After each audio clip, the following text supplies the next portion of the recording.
家好，到达阿尔巴尼亚首都蒂拉纳已经是下午了，在民宿安顿好后，就迫不及待地出门看看。在欧洲，只有阿尔巴尼亚和罗马尼亚当年与中国关系密切，所以想亲眼看看现在是什么样子。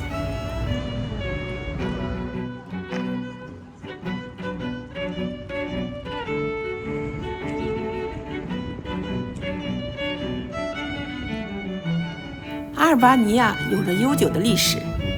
阿尔巴尼亚人的祖先是伊利里亚人，是巴尔干半岛上古老的民族之一。他曾被奥斯曼帝国统治近500年。意大利和德国呢，也占领过阿尔巴尼亚好几年。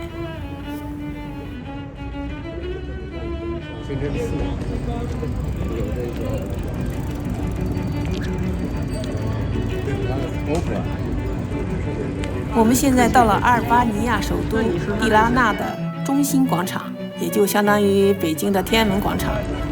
这个广场正式的名字叫斯堪德培广场。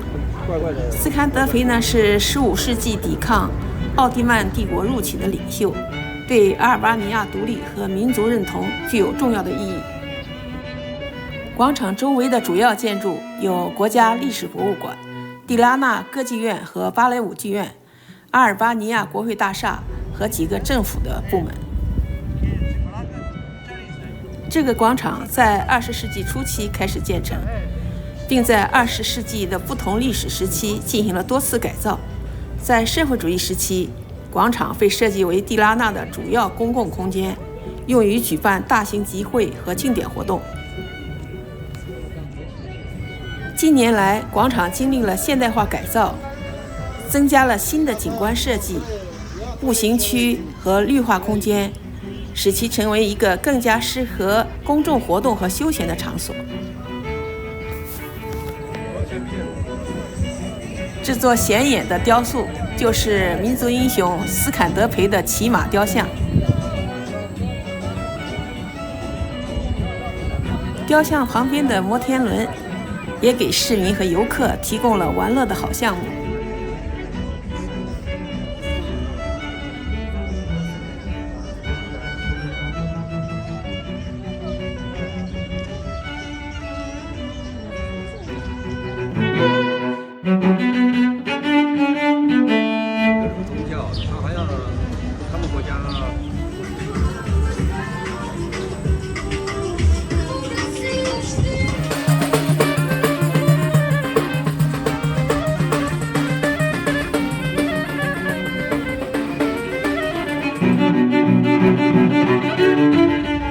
再来继续聊聊阿尔巴尼亚与中国有关系的历史。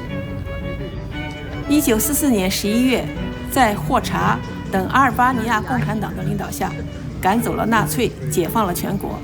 战后成为了社会主义阵营的一份子，和新中国的关系也很密切，在国际舞台上对中国支持很大。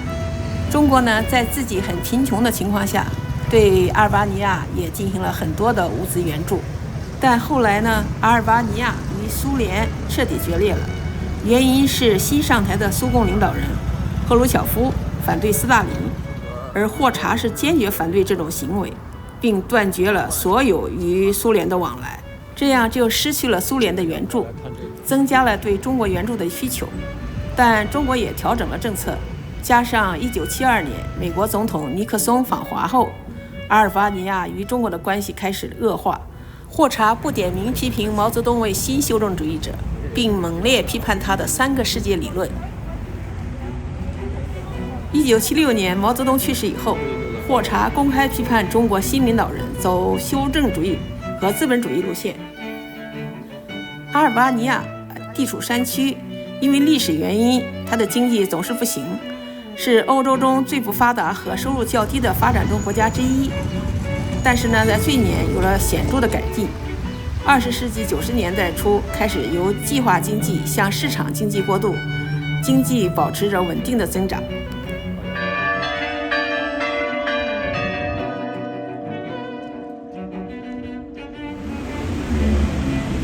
走在街上，发现这个红绿灯设计得非常好，整个架子也就是圆柱吧，都呈现出颜色，非常醒目，不管从哪个角度就容易看到。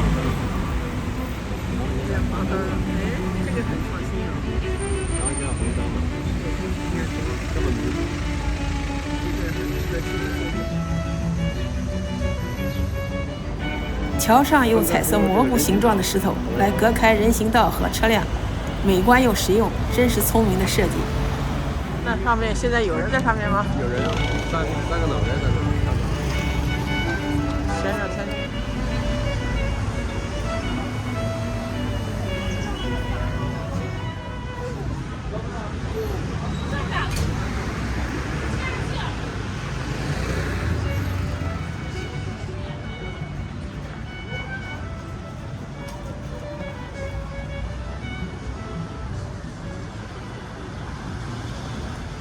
Quella più grande, ma adesso ci va non c'è. Più grande no, questa è. 逛累了，路过一家餐厅吃晚餐。这个餐厅内部张灯结彩，天花板上缀满了花。它号称是日本餐，价格不便宜，味道很一般。挺好吃的。看看这个馄饨，皮特别厚。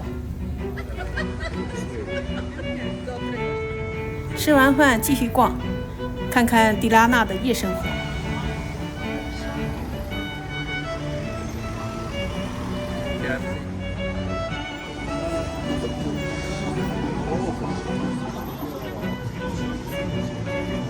要去拆那个旧的。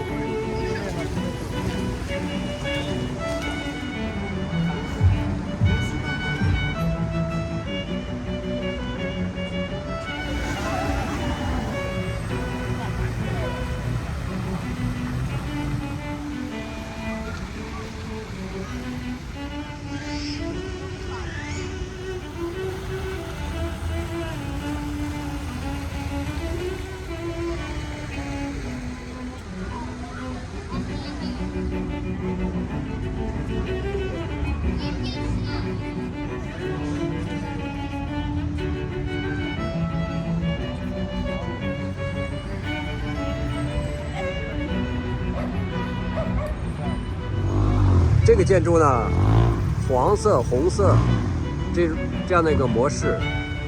这个呢是意大利模式，就是意大利这个房子的样子。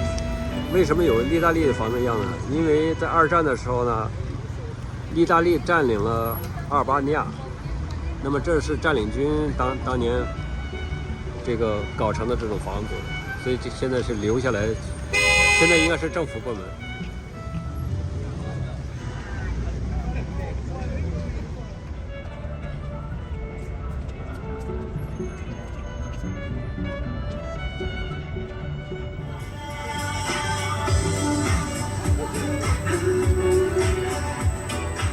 穆斯林的这个。谢谢收看，我们下一期再见。